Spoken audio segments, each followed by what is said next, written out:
Hello, little queer internet people, and welcome to the Queer Adulting Podcast, where your queer elders will tell you about the mistakes that we've made so that you don't have to make the same ones. I'm your host, Adam K., they, them, an adult advisor at NAGLY, the North Shore Alliance of LGBTQIA+ youth. And for this episode, I'm sitting down with another one of the adult advisors and my friend, James R. Hi, James. Hi, Adam. Thanks for having me. Of course. I specifically wanted you on this podcast because we don't agree on everything when we're in the space, when we're just talking about all the things that there are to talk about in the world now. We do agree on the important stuff, but we don't always agree on the minutia. And I think the way that you explain things, the way that we kind of come to I can agree with that. We find our space is really good and healthy, and I love it. So I do love to hear your perspective on all things queer and weird and not heteronormative in this world. So that's why I brought you here today. Yeah, well, thanks for having me again. I really enjoy all of our conversations, and it's great to get other people's perspectives. Yes, of course. How would you describe yourself to the little queer internet people out there? Yeah, so like you said, I'm an adult advisor at NAGLY. I got started there when I was studying social work at Salem State, and I needed an intern opportunity, volunteer opportunity. So I started at NAGLY, and it was really great there, and so I've just continued staying there and kind of working my way up from volunteer to intern to adult advisor, and I'm going to be going back to Salem State for my master's in social work in May, so I've been kind of just using my time off from school to really put into NAGLY and local community, and that's kind of what I've been up to. Yeah, you're one of the few interns that has actually stayed, which is good because I think when your internship was over, to me, you were never an intern. You were just kind of one of us. And so at one point we were internship's over. I was oh, I don't know about that. I was I don't know that I approved that. And then you I think you were gone for a week just for yourself and all the things that you had going on with graduation. And then you came back very quickly afterwards and we're oh, thank God. It was very, very helpful to have you around, and it still is obviously today. And I definitely throw a lot to you, and I'm I can't come in this week. You got it, right? You can do this. I super appreciate it. And so we come to the question of this podcast. What advice would you have given yourself as a queer young adult just starting out in this heteronormative world? Yeah, such a big question, right? Yeah, just one. I have to say this to every person that I tell about this. I'm just find one thing. It doesn't have to be the whole world. Yeah. So I think for me, my kind of big advice would be to kind of fight the fear that comes up around identity and forming identity and the self-doubt, I think, and really lean into self-acceptance and finding the things that bring you joy, whatever those things are. Yeah. And that is hard. It's so hard. And it's it's not something you will achieve as a young adult, probably. I mean, if you do, great job. Yeah, and go off. It's a journey, but I think being able to see a path to self-acceptance is some advice that I would give, because I feel just as young adults in general, it's such a hard time. Yeah. You're kind of finding out who you are, and I think for a lot of us when we're really young, there's kind of this understanding that's very pure but not necessarily conscious, and I think as that kind of conscious level increases and that noise increases from society, sometimes the doubt comes, and it can be hard to kind of parse that out from who we really are. Right. I want to explore that a little bit more. This if you're a young queer person before you kind of hit that 18 range, I came out at quite a young age, and there is definitely a difference in how people view you when you are 12 versus when you are 20. So how would you what does that look like to you when you've kind of aged out of being a young person and into a young adult person, and how that can create self-doubt? I mean, I think it really depends on like the individual's experience, right? But I think when I think of myself at like 18, 23, Right. you know, like it's not separate from who I was as a very young child Right. to adolescence. Like all of that played such a big part in my understanding of myself at 18. And I feel like if I maybe had different experiences or I didn't let that kind of self-doubt seep its way in as much as it did, Right. then I probably would have been a different person at 18 and would Right. have been at a better starting place as an 18-year-old. I think that Right. I think we all want to be at a better place at 18. We're like, That's true. we're always looking at other people like feeling like we're behind in some way. Right. I think we all feel that, but I think that there are ways in which sometimes, we already kind of have this formed opinion of ourselves or what we think other people perceive us as at 18. And I think it can be really hard to, chip away at that and Yeah. be like, that's not necessarily my truth or the truth that I want to accept and move forward with. So I think, I think kind of taking stock of like where you are and where you want to be going at Yeah. 18 is like really important.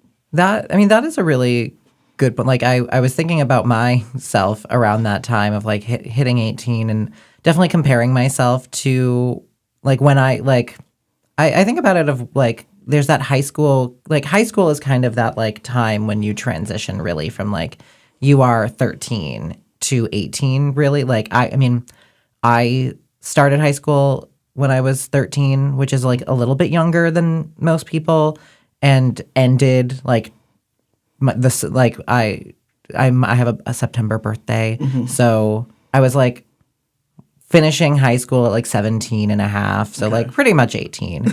And that's a weird like the 13 to 18 range is very that's like they're two completely different people. But I remember like as a freshman looking at like the seniors and even those that like I don't know, were they out? I don't know. That's not for me to decide. But did I sense something there that maybe they didn't? Yeah. But like looking up to them. I mean, like that is kind of like I hope that I can get to that point when I'm a senior, and then getting to be a senior and being like I'm not that. I still am not that. Yeah. And like that, I just must be lesser than. And then finding out later that the freshmen are like, I want to be just like you. And I'm just like, no, you don't. I didn't hit where I want to be. And I'm like, you know what? Probably the seniors when I was a freshman felt the exact same way. And then like similar things happened going into college. Like you're 18, you look at the 21-year-olds who are like out drinking, having a good time and like seem to know everything. They're about to go into the real world, quote unquote. And yeah, the same thing happened again. But I think by the time I was a sophomore, I don't think that the seniors around me were that cool at that point. And I was just like, I don't know, like, you're not very good at this is what I'm noticing. And yeah. So let's talk a little bit about how that self-doubt can look. Like we don't have to talk about yours, but we can talk about in general. There are so many different ways that self-doubt can present itself. What are some that queer people specifically, what they might be noticing for themselves? I mean, I think a thread I've seen a lot with queer people in general is this feeling of not being good enough. Not good enough in general, but like not gay enough, not trans enough, like whatever it is, like having to fit this certain box. I think, I mean, like when you and I were growing up long ago. Easy. As the queer elders. Easy. I mean, yes, no, I'm happy to be a queer elder. Yeah, no, I mean, I think representation was so different from what it was now. I mean, you were talking about having like those seniors as your kind of role models. And, like I feel like there wasn't a lot of representation for queer people. No, there really wasn't. When we were growing up. And the representation there was usually kind of like in a negative light or like very stereotypical. Right. So I think not feeling like you fit this box and not being able to claim an identity, like that kind of self-doubt that comes up. Because I think if you don't have that role model, you don't have that mentor, it can be kind of hard to kind of take ownership of who you are. Right. I mean, I think that's just true for everyone. Yeah. But I think also as queer people, there is this kind of sometimes delayed development where you kind of are kind of feeling like socially behind. So like, yeah, in some ways, like when I was 18, you know, I felt like much younger because I hadn't had as many experiences as maybe like other 18-year-olds. But I mean, like that's so true for like when you're talking about like 13-year-olds, like the spectrum of 13-year-olds, like or like the difference of like what 13-year-olds might be doing, you know. But yeah, I think not feeling good enough is something that, you know, kind of causes doubt. I think feeling like there's like some kind of like expectation from you, whether that's from family, friends, or I think honestly there's just like a universal expectation, like the world, like you are born and the world kind of expects things from you, and it's not always super explicit, but I think most people kind of know the way things go from a young age, whether it's kind of said to you or not. And I think when you are living in a society like the one we are, where it's very heteronormative, if you're doing things that kind of go against the mainstream, then it's funny because like I feel like those are the things that people really like about you when you get older and really seek out and explore. But like when you're young, it's like if you kind of dare to be different, then that kind of puts a target on your back. Yeah. There a lot of things that you just said was just like I was kind of transported a little bit to like just thinking about queer representation alone. Like I don't know if we must have done this. I forget what we did it for. There was a event that we did every year at the high school. I don't think it was Day of Silence or anything, but it was like I was the president of my GSA by my senior year, and we would get like name tags, and we would write out every queer character in literature, movies, TV show, which like was a finite list at the time. Yeah. Like we fully like I don't think we did. No, we did historical figures too. Okay. We did and like we filled a table with them, and people could come up and be like, who do I want to like show off? Who do I want to like? I'm going to put this on my person for the day so people can ask me like, who is that? And that seems atypical for a school experience, I will say. I mean, yeah, I would say that we didn't get in the way. Like that was part of it, is that we were allowed to do like GSA had to fight for some things, but we definitely like anything that we did couldn't get in the way, and like a name tag doesn't get in the way. So that like that is probably atypical for the time, and like where I was, you know, I don't want to speak ill of any specific place on this podcast in case anybody gets in trouble, but like there was definitely this what a lot of high schools probably now are experiencing is there's a specific word that I'm forgetting, but the presentation of like look at what we're doing. We are so open and diverse. Like performative. Performative. Piece. Thank you. Like it's very performative, and that was at the time considered performative. Of like, what did it actually do? Probably not much. But yeah, like it was a small table that we were able to fill with those name tags. And like thinking about it now, I'm like, yeah, we have a lot more, but like looking back, we were struggling. We were like Wikipediaing and like anything that we could get our hands on, anything that we could all just like come up with. And it was not that much, like it really wasn't great. And so a lot of people I don't think felt very represented. Like to be quite honest, I think a lot of people are like, can we just do the full cast of like Rocky Horror Picture Show? And it's just like that was the best that we had. Which was kind of the alt scene. Right. So just like not feeling represented, not seeing yourself can lead, or the representation that you see of yourself was very rigid and in one way. Yeah. So when you're not that, like either there are two things that can happen. Yeah, you create that self-doubt and like, am I really a part of this community? Am I doing a good enough job at being queer? Like, I mean, definitely I have no issues with things like Queer as Folk or Queer Eye. I do have issues with some of it, I will say. But for the time. We have to look at it in the time it was created. Right? Historical context is really important. Yeah. But I just remember being like, man, I am not on this level. Like and the thing is, I actually did was like, I need to step it up. And then I did. Like, I did really try to push the envelope of what that was for me. And I will say two things happened is one, I definitely discovered some parts of myself that I enjoyed. And then some parts of myself that I was like, this is not it. This is not me. Right. So yeah, it did take a very long time until I kind of found, and who knows if I've actually like found at this point my equilibrium. Right. I mean, how long does it take until you figure out who you truly are at your core? Like, I feel like immediately and also forever. Like, it's like That's a really good and point. also lifelong journey, right? Yeah. To get back there. Yeah. That is, I didn't, that's a really good, like, you find out who you are immediately and then Everything else gets in the way. that's true. Wow. What are other things we've talked about representation? Let's talk about society a little bit. I love how I mean, I do ask these general questions, but like, let's talk a little bit about society and the messages that it sends us at a very young age that makes it hard to just like quickly find ourselves, or as quickly as maybe we'd like to. Yeah.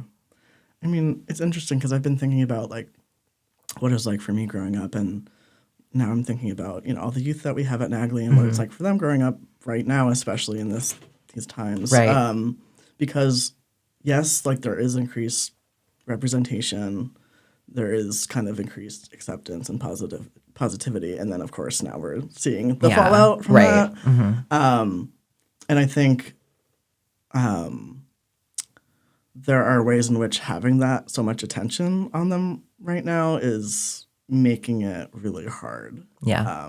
Like the way in which queer people have become kind of the scapegoat of all society's problems, which is, you know, I wish we had that much power, but yeah, wouldn't that be lovely to be like, no, I'm sorry, we'll just do it. Like all the blaming on DEI that's happening, which is just kind of like the new slur that they want to use, like instead of just saying the slurs that they say for like all marginalized people, it's not just queer, but DEI is kind of their new like, I can't say the slur, so I'm just going to say DEI. And they're like, God, I wish that I had the power to make planes crash. Right? Like, and they're saying DEI because they're like, yeah, we don't believe in inclusivity. Like they can't say the words. Right. Like, yeah. So I mean, I think there's so much societal pressure, even if we are in a place where I think most people in our country are not in agreement with kind of these like legislation that's coming out and kind of the discourse. And I think thinking just about self-doubt and the way that it can present itself because of all of this is that like there is this big call to action. It feels like every week there is a new call to action that people need to like queer people, all marginalized people need to like start, standing up and fighting, and that is really difficult for a lot of people. Yeah. And so like part of that self-doubt is like, am I doing enough as a queer person for my community? And like, do I lose my gay card if I'm not at every rally, if I'm not there all the time? Or if I don't know something is a really big one, and just like, oh, I didn't even hear about this because most of the information that we get is through social media. And if people want to take a social media break, all of a sudden they do not know important things that are happening in the world.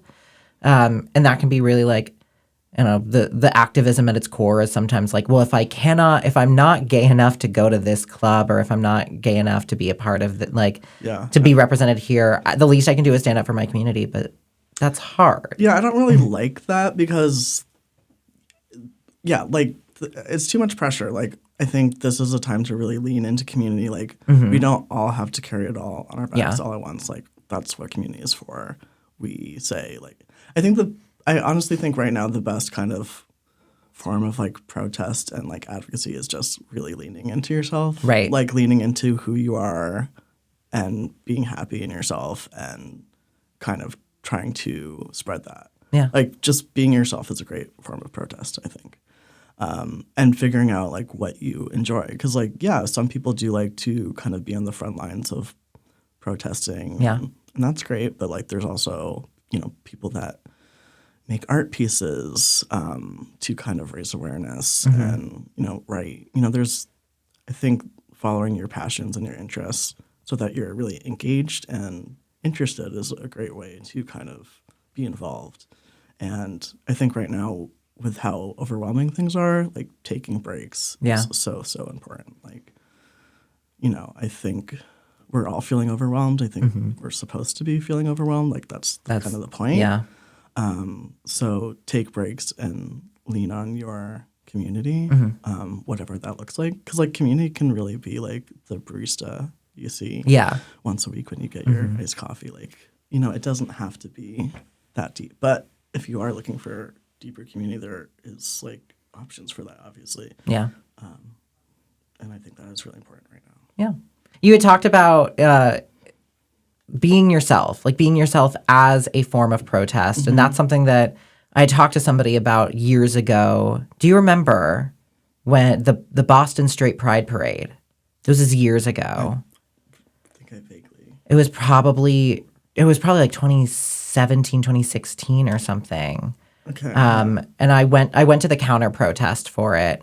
And then like I told somebody about it, and like they were kind of like, well, like I don't like they're like being in the middle, that like, the moderate side of things. We're just like, well, I don't think that like they probably don't need pride parades either. Like we don't need straight pride and we don't need queer or gay pride.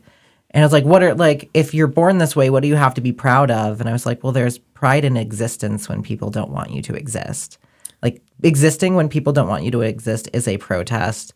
And and like there is always the looming threat of, at the time, I think that there was this kind of feeling like, well, in Boston, Massachusetts, like we're not going to lose anything. So like we don't need this, but maybe other places do. And it's like, no, there's always the looming threat. Yeah. And just existence, like being yourself is a form of protest in a world where people don't want you to exist. And so off of that, I kind of want to talk to the flip side of self-doubt is like, how do you be yourself?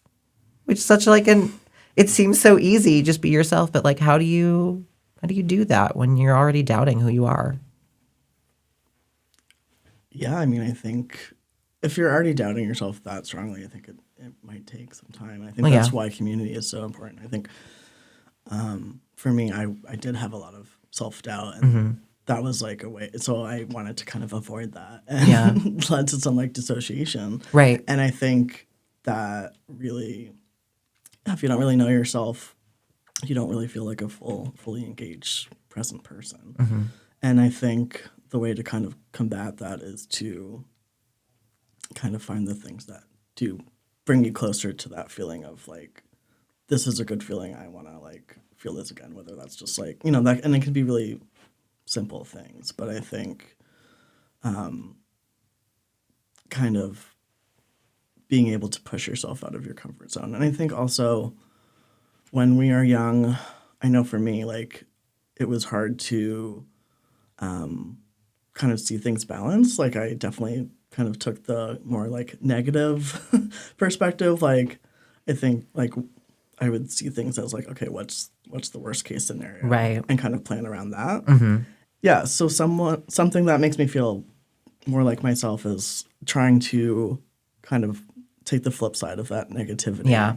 Like, okay, what is something positive that could come from this? What is the best case scenario? Because I got to a place where it's like, well, if I'm going to plan for everything negative, of course, like my mindset is going to start to lead to just assuming things will be negative. Right. So I think kind of forcing yourself to see things from a different perspective, or being open to the idea that things could be different. I think, it's kind of like a spectrum. Like you aren't necessarily going to go from like, self-hatred or self-doubt or whatever it is to like self-love. I think people who kind of like encourage that, I mean, I think that's great, but I think it can be a little too much. It can be a little overwhelming. I think if, someone told me at like 18 just to like love yourself, I'd be like, well, yeah.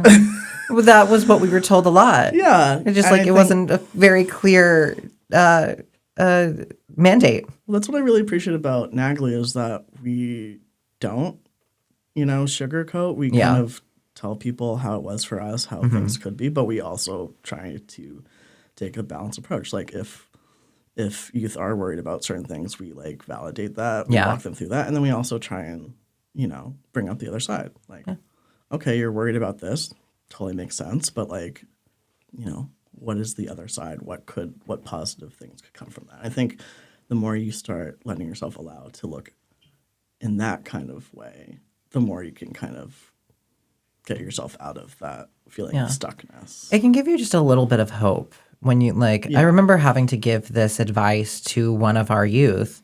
This is somebody who is very used to it's second nature of anything that they want. What are all the things that can get in the way?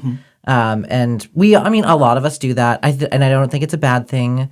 Our lizard brains give us anxiety so that we can plan appropriately for when things go poorly. But I think we do often forget. And but what if everything goes the way you want it to? Like, what is the best case scenario? And just usually those are things you don't have to plan that much for, because if everything goes exactly the way you want it to, it just kind of falls into place. And just I had to tell that person, just imagine it. Can you give yourself 5 minutes to imagine a perfect scenario? Just to get, and you'll probably fall somewhere in the middle. Yeah.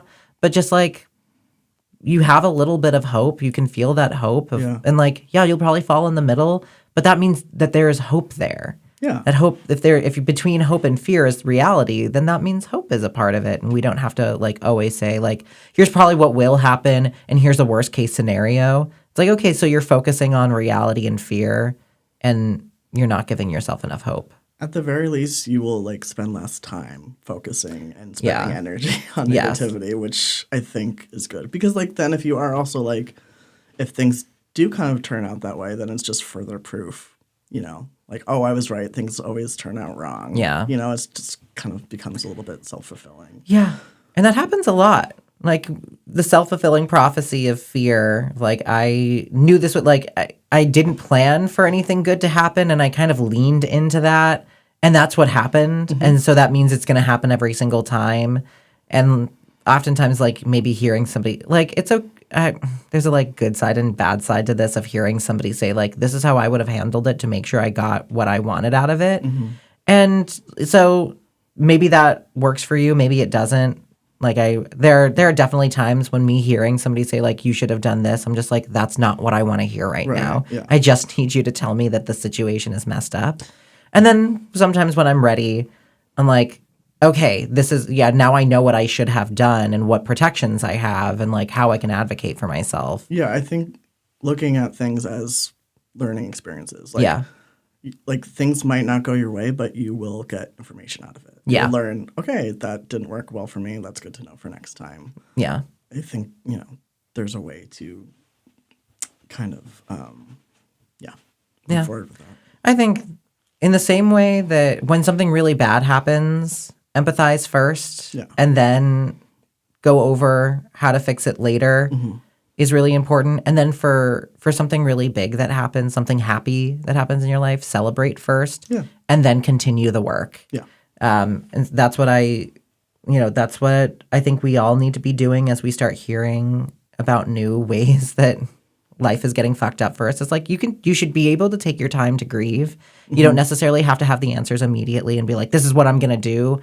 Absolutely. Grieve, take that time, process, be with your community, and maybe from that you can find your next path. Yeah. But then as we get our wins, and we will get our wins, I think a lot of people, and this has happened historically in the queer community, is we did it and we're done. We're we got this, we got gay marriage. I guess we've kind of hit the pinnacle of all rights that queer people can have, and we can just finally celebrate and relax. And I remember I did celebrate. I think I told our queer adulting group that I celebrated by going out that night and I drank the rainbow. I drank 6 different drinks of different colors, and I still need to find that post because I said that I would give it to them. But then I did say tonight we party, tomorrow we get back to work. Of we still have a lot more work that needs to get done here. Right. And I think that's to me, that works. I think that would be a good way for most queer people to see the ups and downs that we're about to face. Yeah. I mean, I think I just have to say, like, of course, like in these times or at all times, positivity can only get you so far. You obviously need resources and other stuff. But it's interesting because I was just reading like these two memoirs. I was reading Louis Sullivan's memoir, We Laughed in Pleasure, I believe it's called, his diaries, and Elliot Page's memoir. So, you know, it was interesting kind of how, I mean, I think they weren't too different in age, but like it was just kind of interesting to like see these two different like accounts and see how kind of in ways things are always kind of the same universal. Like these, when I think you talked a bit ago about that person who's like, you know, why should queer people have, you know, pride because they're queer? It's like, it's not necessarily pride because we're queer. It's pride in being able to claim that identity and getting through all the stuff that queer people have to get through to get that, and just kind of like existing as a queer person after all the things that historically have happened to LGBTQ people. I mean, I think you know, like you don't necessarily have to carry like personal pride, but I think to recognize the ways in which I'm sure all queer people have kind of had to fight to get to claim their identity and just what exists. And I think, you know, that's always going to be something that we're going to kind of have to contend with. But I think as we've seen in history, there's cycles. Yeah. You know, we've had periods of like progression and acceptance. And, you know, I don't think that's, you know, something that's not going to happen again. I think this is, like I said, like fallout from some of that progress made. This is like people, 2 steps forward, 1 step back. But humanity makes a lot. You know, I think that like social justice perspective and like kind of examining things and being curious about things and why are things so. I think that kind of mindset is becoming more common, and I think that people in power maybe don't like that. Yeah. And I think, you know, this is like one way to kind of try to diminish our power. But I think, you know, we can see, you know, historically queer people are very resilient and very powerful despite all the, you know. All the everything. And it looks this way, like we are seeing this on a macro level right now, but it's important to also recognize this at the micro level. This kind of behavior is not, it's not just in our government. It's in our schools. It's in our workplaces. It's interwoven into, you know, almost every aspect of life, unless you find those good places. So like, yeah, can you solve the bigger problems that we're seeing at a governmental level right now? Not alone, not you. Like if we're being honest, there is only so much that you can do on that. But take a look at what's around you. Take a look at, like, question not just the government, but the rules that you have to live by in the spaces around you at your workplace. And like, I've always been in, like, even back when I was a manager, of like, if you don't understand something and like if I cannot logically understand it myself after you question it and keep questioning it, that means I have to go to my boss and say like, yeah, this doesn't make sense to me. And like get down to the point where either like, no, I either agree with it or I don't. And in theory, like, there are some things that you cannot agree with in a workplace that maybe you can compromise on, and then there are things that you really shouldn't. And it's hard, you know, when it comes to work. It is hard to just say like, I don't agree, so I quit. You know, when the job market is bad. Yeah. But like, yeah, like, question those things, and let's talk about advocacy as a way of discovering yourself.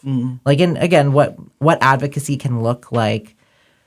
Just when you start to notice things that don't seem fair to you, like what. And again, it doesn't have to be, you know, Norma Ray standing on top of desks or anything with a sign, but what can advocacy look like in small ways that we can do in our workplaces or in our schools or wherever we are? Like I said, like I really think it's individual. It's about finding like what your interests are in. Like for Right. me, my advocacy work is kind of related to social work, and right now it's more at the macro level at NAGLY, but also just working with these youth, just like kind of being an adult who, consistently shows up, Right. who strives to be empathetic and understanding and validating. That is something that has been really fulfilling for me, to be able to kind of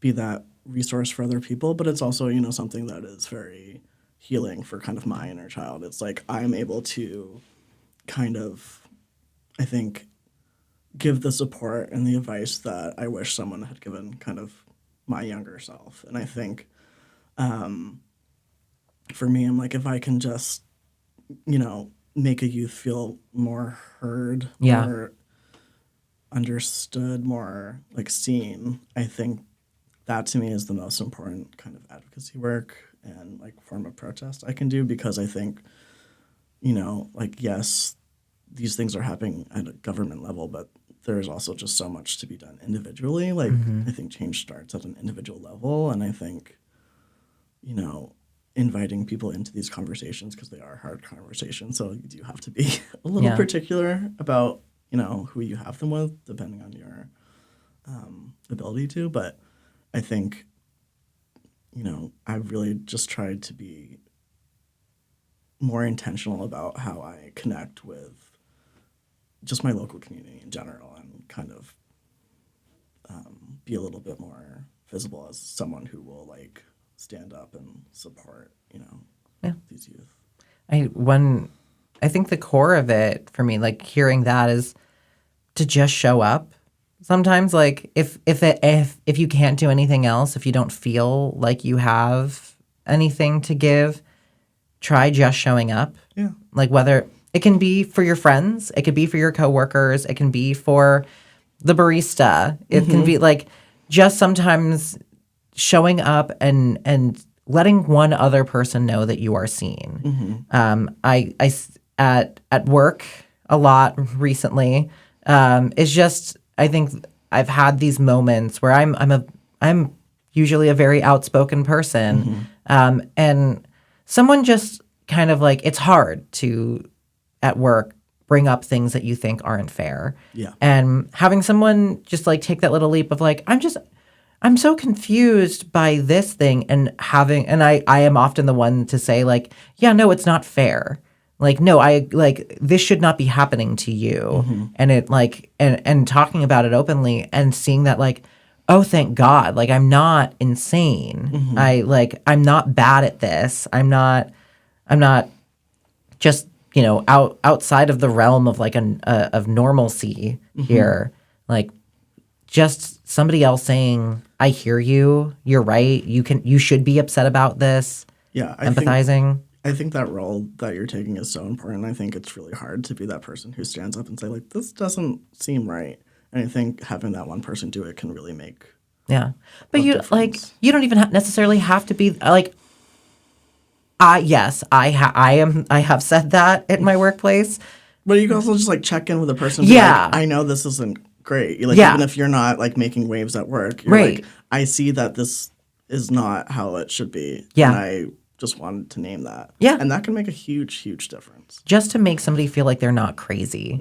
And like, just that alone, just if somebody else is kind of like, is any like, I think when the morning after the election, there were the feeling was very like, I don't know what to do. Like, this was, I mean, I work remote, and there was still this feeling of everybody was just like, I don't know what to do.